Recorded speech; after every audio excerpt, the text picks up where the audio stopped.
that we contribute to this country, that we grow our GDP, we grow our tax base, we contribute to each other effectively, we help finance our national security, our homeland security, our infrastructure. I had key employees that really wanted to be leaders in the company, but they didn't want to have any ownership in it, responsibility that way.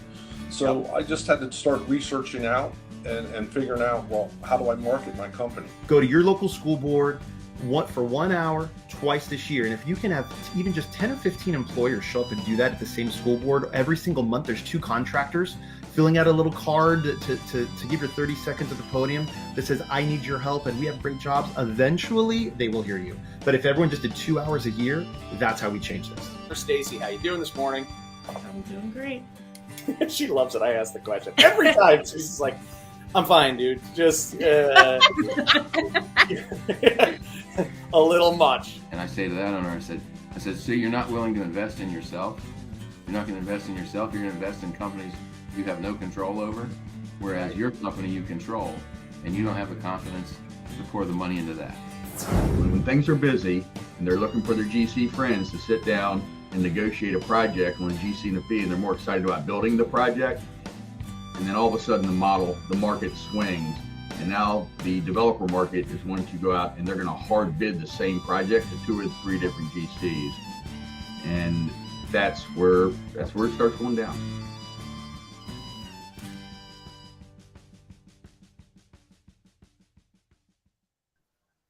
It's morning huddle time. Hey, how's everybody doing? We got Stacy and Rex here this morning.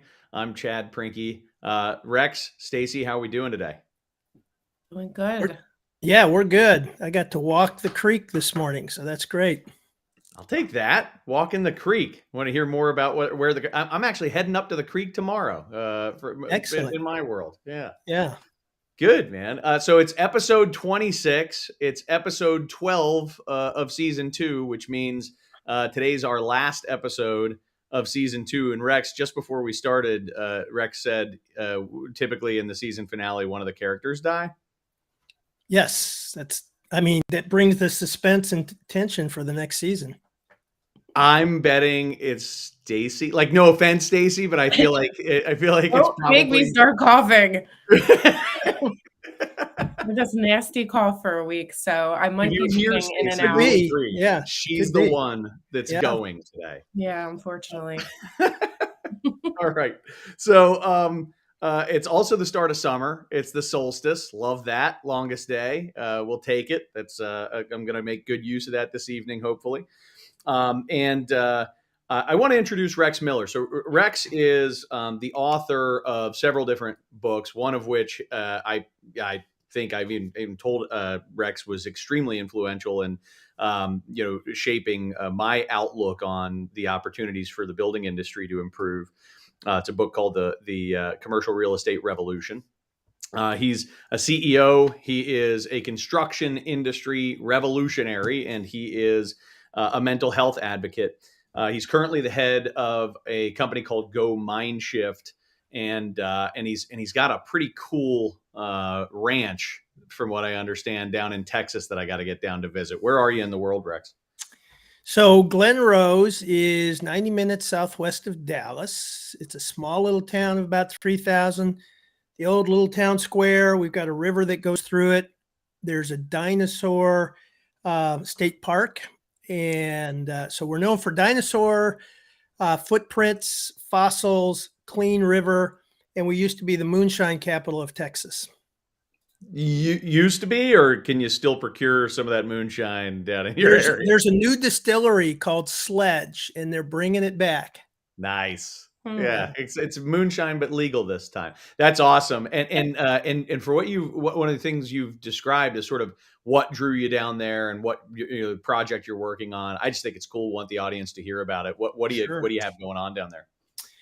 Well, it's kind of a convergence of circumstances. My wife and I said God did it, but we were down a year ago in April, spring break. We drive through the town. My wife sees this little 2-story stone house and says, oh, they've lowered the price. And I had no clue what she was talking about. And before I knew it, we bought a 15-acre ranch.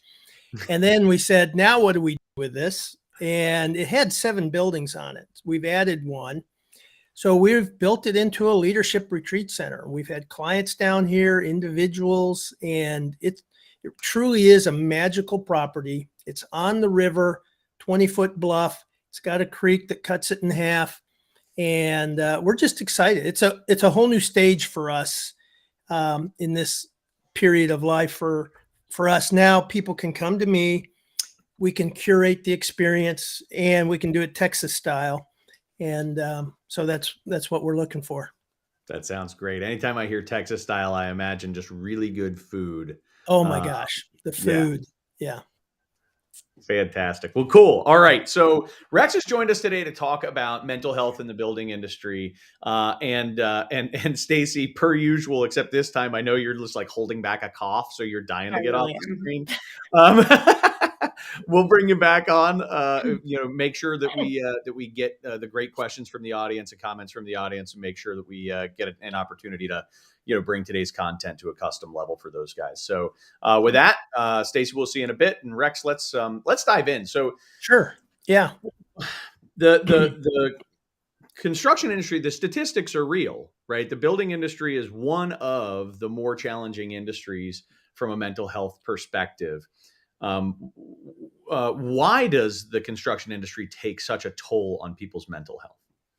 Well, and Chad, it always has. And so I think in our research, and we were researching mental health and physical health in the corporate world, but the problems that have been chronic and growing, the pandemic just made them acute. And it just exposed all the vulnerabilities and the adversarial nature of the industry, the vulnerability of the subtrades as being kind of they don't have the same level of clout and voice in the process. So the disruption of supply chain. I mean, we're building on our property, and I'm experiencing on a micro scale. It took me 5 months to get the lumber for the trusses to the barn. Right. We had everything else. So you and I know that a construction project is interdependent. And so one key item can hold the whole thing up.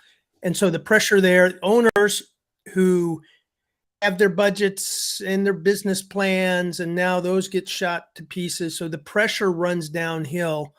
There's no escape. And we still haven't adapted yet to look at how do we take care of first responders. It's essentially the kind of pressure cooker we're in. What kind of rotations do we need? What kind of breaks do we need? You and I talked the other day about FAA air traffic controllers, how intense it is that they can only be on a scope for 4 hours and take a 2-hour break because of the stress and pressure they're under. Right. When's the last time a superintendent or a foreman got a 2-hour break in the middle of the day? Yeah, absolutely. We've got to start recognizing that. And unfortunately, we're starting to see the sad statistics and suicides. I mean, you and I both know I can name a half dozen large construction firms we all know well who have said, I had somebody die, kill themselves, and family stress and pressure, divorces, unhealthy coping. I mean, it's a real problem. It is. Yeah. I think I've heard comments along the way of like, so of course I'm divorced, that's a part of the construction industry. Yeah. And it's when you hear that kind of comment, it's jarring and concerning particularly for those of us like, and I feel like I'm very much a part of the construction industry, but peripherally, right? Like I'm not a practitioner. I'm a consultant. I'm not in it. I'm around it. I climb into it, but I don't have to sort of stay there. There's a picture that I get in my mind with this travel, high intensity, time away from family, kind of environment. It's a lot like the military, right? Absolutely. Like, yeah, very much. Yeah. And so our being in the building industry has these sort of, as you said, chronic built-in challenges. Let's get more into some of those chronic challenges. one of the things that this book, and it's literally sitting behind me, right here. Yeah. One of the things that this book, sorry, I promise Rex didn't ask me to plug that, but one of the things that book brought to the surface and put into clarity for me in ways that it hadn't before I read it was the running downhill that you described. Sure.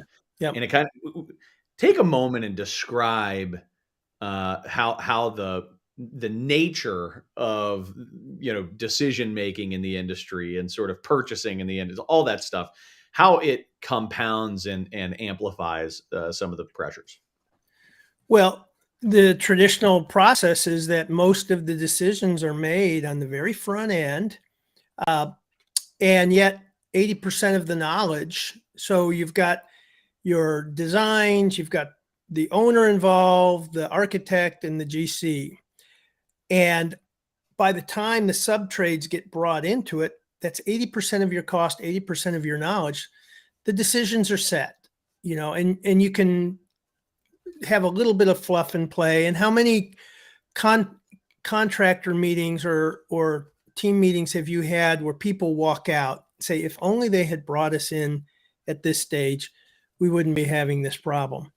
So projects are so complex. 80 years ago, most companies were self-performing. We didn't have all the trades. Read construction data estimated that on a good-sized job, there can be up to 250 contractors, sub-trades, specialty, and another 250 manufacturing items. The complexity is way beyond the model of design, bid, build. It's way beyond that model, and we just cannot manage the details. And so what happens is we manage problems. It's problem, solve it, problem, solve it. There's not a day that doesn't go by that you're not putting out fires, solving problems, and then all of the drama that goes with that. The model that we saw and that's in the book is having more of a team-based, collaborative, get that knowledge in on the front end so you're not so dependent on one or two key players, the project manager. And that's why if the project manager goes down, the job is sunk. They've got the relationship with the owner and the client. Everything depends on them. They're the air traffic controller, so to speak. But this collective knowledge and collective decision-making process is part of the integrated project delivery process, part of the progressive design build process. So we have models that allow that. What we don't do is we think that if we just push everything out, we can get the lowest price by just bidding all the sub trades against each other, and then try to put it together after that.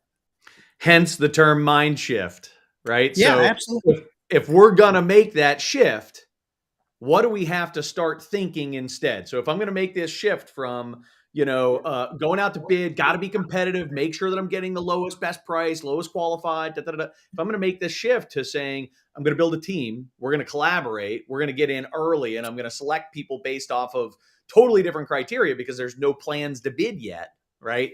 What's the mind shift that has to happen? Well, that is the process, because all those assumptions that you said are part of the current mindset, that in order to do due diligence, I've got to competitively bid it and take the lowest price. You're told that we're going to take best value, but you only make that mistake once if you're a vendor. You come in with a good price saying we've got all this other stuff, and you don't get selected. So the biggest issue we had, when we brought everybody together for the very first meeting, and we want to change the industry, and I opened up the conversation and asked, what does the problem look like from your seat on the bus? Now, we had a graphic scribe mapping this out. We had columns for each of the stakeholders, the owner, the developer, the GC, the architect, all these different, and we had them in the room.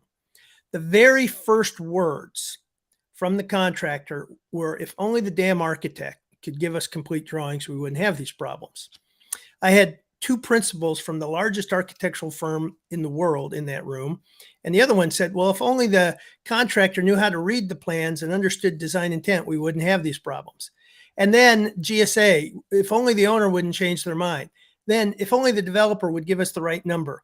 If only the MEP would just get their stuff in on time and not wait till the last minute. If only the AIA would give us contracts that were neutral and didn't put a thumb on the scale. And that was 2 hours of tense conversation. Then the person who started Food Fight, he said, wow. And he was watching the graphic scribe connect the dots and find that basically everyone's pressure point, pinch point of frustration was similar. And he started saying, we're all experiencing similar frustrations. And he said, and this is where it changed for me too, it changed my career. He said, there's something about the system that drives this.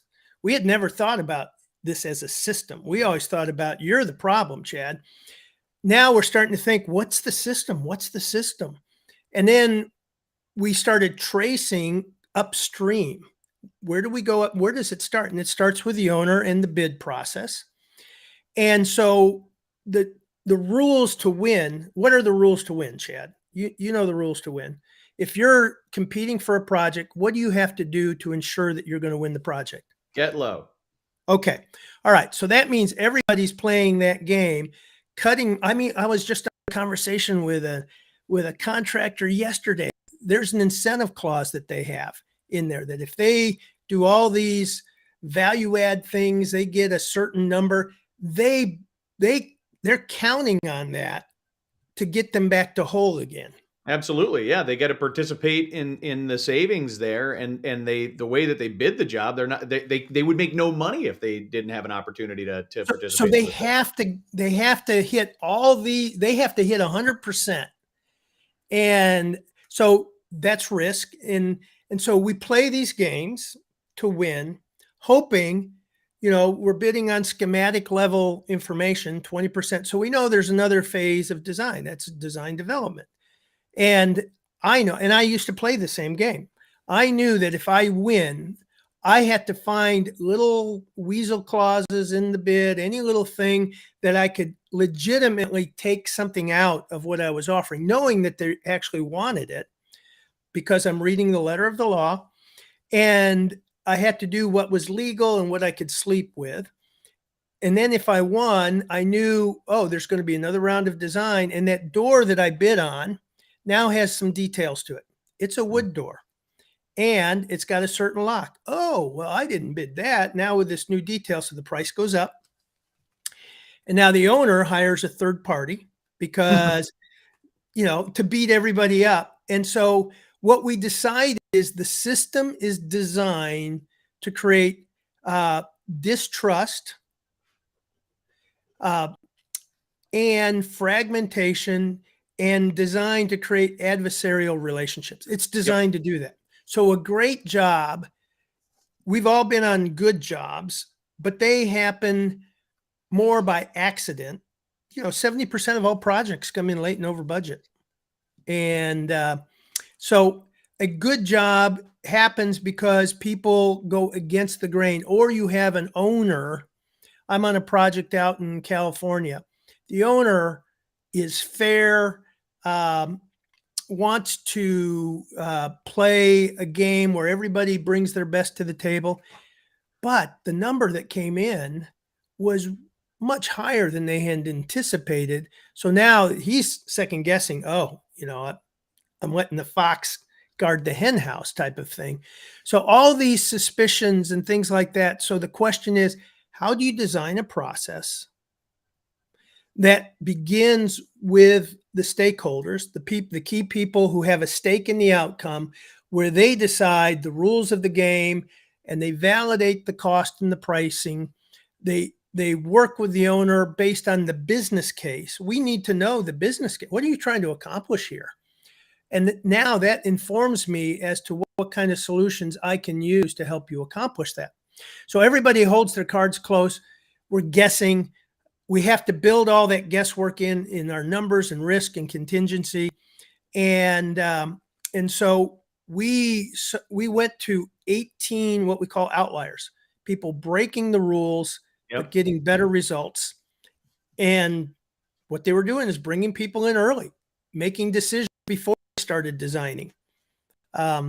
Even in your market, the DPR offices in Reston, Virginia, got a WELL Gold certification, but it only cost them 0.5% more than traditional construction. Now, how do you do that? What they did is they brought the highest cost, the MEP folks, the highest cost people in early and said, here's what we're trying to accomplish. How do we solve this problem before they design? So we have to redesign the process. So I love this, discussion. I feel like it's such a different and equally, if not more valid take on mental health in the building industry than what I've heard, because what we're saying is that in a system that is broken, that is designed to create conflict, negative conflict, and people, kind of protecting and attacking and distrust and all that type of stuff. The trickle down effect is massive. It impacts everybody in the chain. It's, you can't, if to merely survive, right, you have to do things that are less than ethical. Right. Yeah. One person said the system causes good people to do bad things. Right. Now, let's go back to Edward Deming. Deming said a system is perfectly designed to get the results that it's getting. So I can't tell you how many team kickoff partner meetings I'm brought in on, and we're bringing them in, and we always say we're going to build these great relationships, but we're building them in the same old system. Yeah. And so we have the warm and fuzzy, get to know each other. I believe we do things better in that area in terms of getting to know each other in the process, but it's still in the same system. So we actually, in our partnering meetings, we plan for the disasters happening. I mean, we say in this system, we're going to have major disruption problems and things, and people are going to get mad. How do we plan for that? And what we do this is a solution that comes from, I think you were saying the healthcare industry when we talked, right? Emergency room. So the idea is that we pre-plan for the disasters we know are going to happen. This is a way to decrease stress and rely on our training, rely on the fact that we plan for this. We know what this is going to look like. Right. Yeah. Think of a Formula One pit crew or a emergency command center. Problem hits, and there's typically, 10, a dozen things we know are going to happen. We're going to have a material issue. We're going to have a budget issue, supply chain issue, maybe a safety issue, maybe a site condition issue. We know those are going to happen. So by planning ahead of time, creating a playbook, creating roles, here's the triage team for this problem. Now that takes all the stress out, depersonalizes it, and allows you to work the problem, not work the person over. And I've seen that work tremendously. And you come every day knowing that it's okay for me to bring a problem together because I'm not going to get thrown under the bus. We have a system. I don't have to hide it.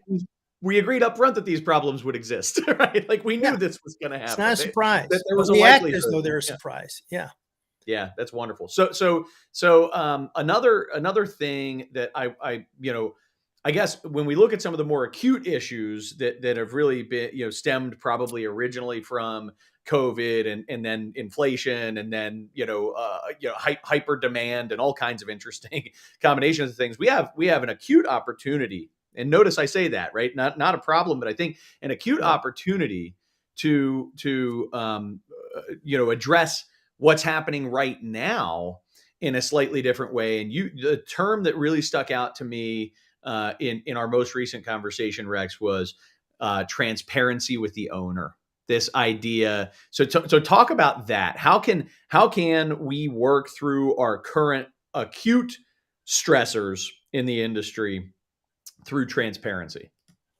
Yeah, well, I'm an owner right now, and I've got construction going on, and we've had some problems. And I went to one of the suppliers and said, "Hey, look, I can deal with knowing in advance I'm going to have a problem. What I can't deal with is that you make a promise, you don't keep it, and I get hit blindsided." We're in this condition where there's so much unknown. There's so much unpredictable things going on. And the best thing we can do is bring the owner who's going through their learning curve with this as well. They've made commitments to their board, or they've made commitments, capital project commitments, and they're getting pummeled. The best thing we can do is forewarned is forearmed. We can help going through and giving them sight line down. Here's what we're running into with our supply partners. Do you want us to change supply partners? Do you want us to do whatever? My contractors are calling me every day. We can't get this here. Do we get our refund, go someplace else? What do we do? Do we do a different product? So we couldn't get what we're doing done without daily adjustments, pivots all the time. Just imagine, a 700 room bed tower or something like that, and all the things going on there. That line of communication with the owner is the most vital thing we can begin. Part of it's education. They don't get into the weeds all the time. It's, contractors, God bless them, and I understand it, I really do, have a deep sense of personal responsibility. And, I find very frequently it's you and I do we do the same work, from a collaboration and team development standpoint. And when I'm in the trenches with a project team, I'll find frequently that the contractor, through no desire to be, to hide anything, they've just kept all the problems to themselves. Right. They just kept thinking they're doing the owner a favor and trying, they're like ducks where they look calm on the outside, but they're paddling fast underwater to try to come up with a solution, hoping they can pull a rabbit out of the hat. And then there's no time to react if they can't. And it's a very lonely place to be, right? Oh. When you feel like you're dealing with all the problems all by yourself. And if the owner of the organization is feeling that way, then it's highly likely that the foremen are feeling that way. And if the foremen are feeling that way, it's highly likely that the crew is feeling that way.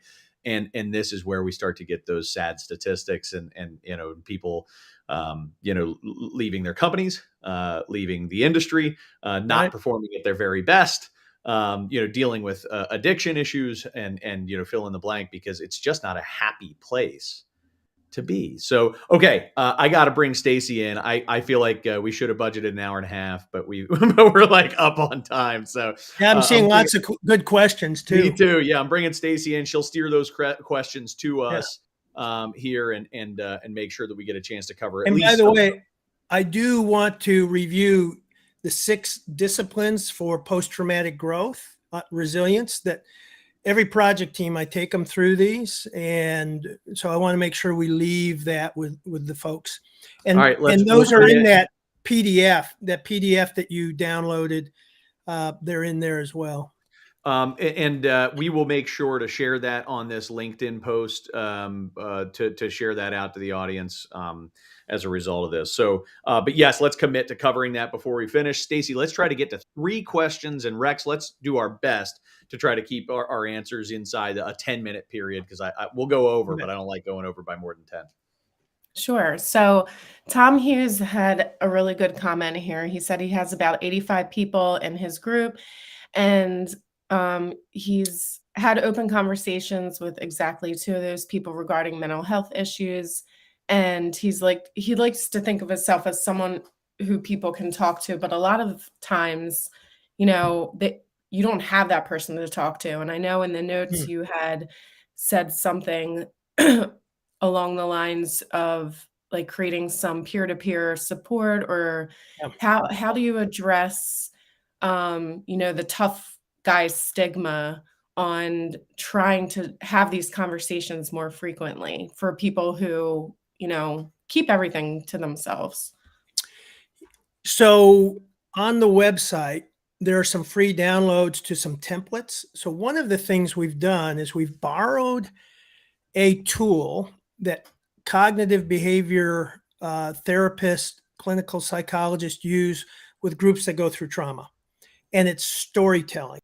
So we've created a template that allows everybody to fill it out. So we call it low risk, high value, because everybody fills out the same thing, and it's just a fill in the blank and you read it. And it's a progressive way of going into. So during some of the times when our companies were experiencing, what is work from home like and the pressure there was a template around my work from home experience, my return to office experience, when the George Floyd event happened and it was really uncomfortable for people to talk about. And we can help create, and we'll do it at no cost, if there's a topic you want to address in a construction area. And there's tremendous power of everybody sharing their story, and they can disclose as much as they want or as little, but knowing that you're not alone, having a model to go about. And it takes a lot of pressure off the manager, because Gallup says that only 18% of managers are wired to be that listening, coaching voice. Most managers are task oriented. Here's what you do, here's how you get it done. And their soft skills are not so soft. Yeah, all great. George Nash had also mentioned, when you were talking about addressing the low bid design build procurement process, do you believe that variations of alternative procurement allow for the collaborative environment in which there needs to be a high level of trust that allows for a successful project for all team members? Yeah. So the ideal situation is that the owner would tell either the architect or the contractor, you put your team together and you come and show me how you're going to solve some of my big challenges and problems. Patrick Bruner with the GSA did that with the Edith Green, Wendell Wyatt. He brought teams into a room not to present their wonderful stuff, but to solve a problem. And what he wanted to see is that team dynamic. He was watching for the team dynamic, and he threw them off. He brought them in a room with no table. They brought their projectors in and their laptops, and they were given a stressful situation to begin with, and then given some problems that were unsolvable. He was pretty ingenious. He had blueprints that were unsolvable, and he wanted to see how the team behaved. He was more interested in the dynamic of the team, not the price. Now, the price is important. They had a budget, but then the team worked to bring it in at that budget and make a business case. That's the ideal that I would say. And he didn't use an APD process. He used a CMC +6. So you can basically create collaborative structures with any of the delivery models. You just have to write and build it in. And the big thing is let people come as teams, not as isolated individuals, because you're only as good as the weakest link. If you were assigned the shotgun wedding approach, you're only as good as your weakest link. Yeah. Great answers. Dennis and Ethan also had kind of a similar question. They were talking about the use of cell phones 24/7, and you never feel like you're off the job. Oh my gosh. Yes. And unrealistic expectations of responding immediately. Like, I just feel like we can definitely all relate to that. So I didn't know if you had any advice on how to handle that and manage those pressures. Well, we have a digital sunset in our house, and a digital sunset is that at 8 o'clock, cell phones are off, everything's off. Your brain needs about 2 hours of no screens at all. Screens project blue light. Blue light is noon. It's telling your body peak cortisol. it takes about 2 hours for that cortisol to get out of your system, for the melatonin to get in. So we need to practice. One of my clients on Friday at 5, all emails are shut off, no cell contact over the weekend. Now, you may not be able to do that for projects, but some boundaries, some rules, some ways to escape and make it a habit or practice. The average person checks their cell phone 150 times a day, and you need 20 minutes of focus work. We're operating in the shallows. Our brains never get into that deep work mode that's really healthy. And being in the shallows is stressful all day. It's cortisol all day. It drains you all day. And you feel it at the end of the day. And that's when you reach for comfort food, alcohol, some medication to sleep. You binge watch Netflix. So the cell phone is public enemy number one. It's designed to make you addicted to it. Yeah, I've found myself in lots of conversations, quasi debates about productivity, and people talk about being busier than they ever have been, and I don't know, I think I'd challenge that a little bit and say I think you're feeling busier than you've ever felt. Yeah. But I don't know that you are actually any more productive.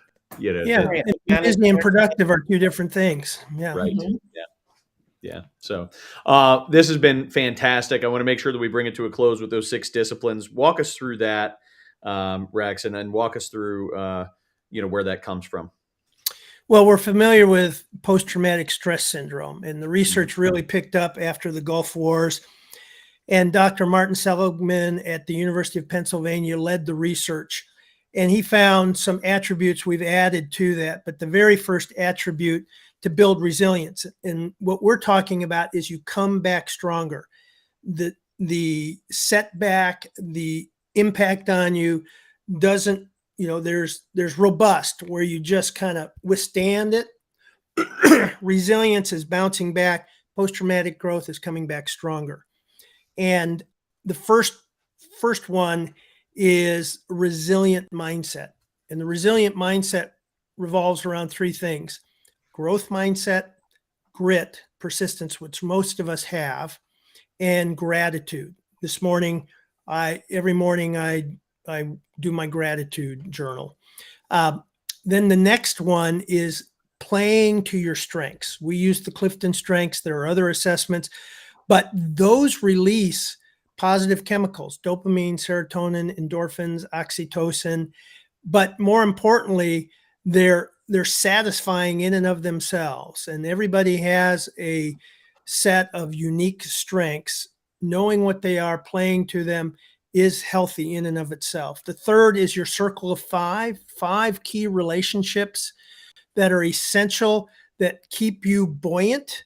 These are people that lift you up, that will kick you in the rear end if you need to, will be there, will check on you. And we need 5. Most people, I'm surprised at how many people say and come back to me, that was the most insightful thing they got. And to me, it seems to be natural, but it's not for most people. We have this loneliness epidemic. The third piece is energy, having peak energy. You can't be mentally strong if you're physically tired. So sleep is my number one sleep health habit, movement, and then eating, getting as much sugar out of your system as you can. That's carbohydrates, breads, pastas, all of that. That keeps you in a chronically fatigued condition. Then meaning and purpose, having something greater than you that you're working for or aiming for, and especially on construction projects. How many people work a project but really don't know who it's benefiting, who they're serving, why it's important that they do what they do? And the best story I've heard is Stuart Ekblat's story at the UCSF Children's Hospital, where they brought the project team together with the patients and the doctors for a day. And he came back later with a drywall sub who was vacuuming out the studs before he closed it off. He spoke English as a second language. Nobody told him to do that. Why? because he knew that dust would compromise somebody with cancer. That's meaning and purpose. And then the final one is keeping score of leading indicators, having a process and protocol that you go through and working the process and letting success come as a result. You go to the All Blacks, the most successful rugby team in the world. You go to John Wooden. It's all about the process, getting the disciplines, getting the things right. We focus so much on the lagging indicators, the budget and all these things that come after the fact that we miss the point. So those are the 6 disciplines. Those are Wonderful. super helpful. Yeah, what a great Those note are great. to end on. So Rex, what email, or I'm sorry, what website would you steer people toward to learn more? Yeah, if they're inspired by those? rexmiller.com. Mm-hmm. LinkedIn is where I do most of my posting. So connect with me on LinkedIn. If you're interested in any of the free material, let me know. I know you're going to put some links there. And come down to the ranch. And Thanks, Rex. for a And the Thank you ranch so will be ready much. in April, you said, right?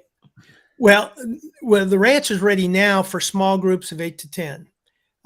In July, it'll be ready for groups of 30. Nice. Nice.